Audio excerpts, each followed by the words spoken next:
Voltaire said, "The history of human opinions is scarcely anything more than the history of human errors." Yeah, we're all often wrong for sure, and unfortunately with some folks, questioning their own opinions is not a regular habit as it should be. Men do not learn much from the lessons of history, and that is the most important of all the lessons of history, so says Aldous Huxley. Clearly, the same errors are being repeated in every generation and age, despite the constant warnings and appeals to experience. We can't deny that. I'm sure many do actually suffer from selective memory loss. Here's one from the mind of Dwight D. Eisenhower. Optimism and pessimism are infectious, and they spread more rapidly from the head downward than in any other direction. That's not a surprising thing to hear from someone near the top of a military hierarchy, is it? Neither optimism nor pessimism are necessarily reasonable positions, of course, they're not. But he's right about the infectious thing. I see it happening at work all the time. George Bernard Shaw said, "The whole problem with the world is that fools and fanatics are always so sure of themselves, and wiser people are full of doubts." I don't know if that's the whole problem as he saw it, but that's a big one. How to solve it? How do you keep nutters and idiots away from positions of power and influence? One for the ages. Here's one from Rudyard Kipling. "If history were taught in the form of stories, it would never be forgotten." But it is kind of, isn't it though, Rudyard? I've been entertained by many a documentary following a narrative that was necessarily biased. Yeah. When a man gives his opinion, he's a man. When a woman gives her opinion, she's a bitch.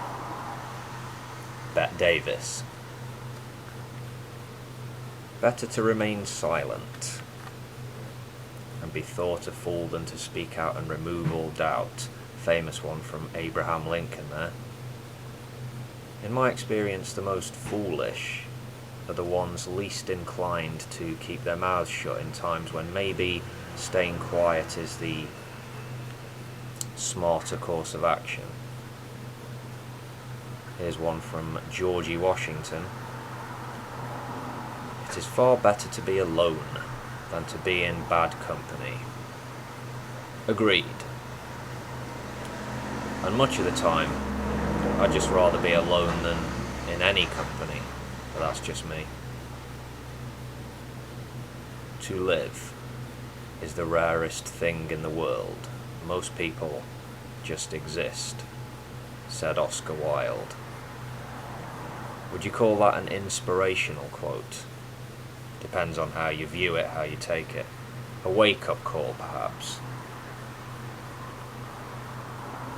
Disciplining yourself to do what you know is right and important, although difficult, is the high road to pride, self-esteem, and personal satisfaction.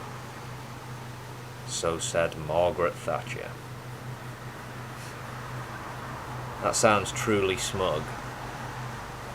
An insight into the mind of a self-righteous person, I think.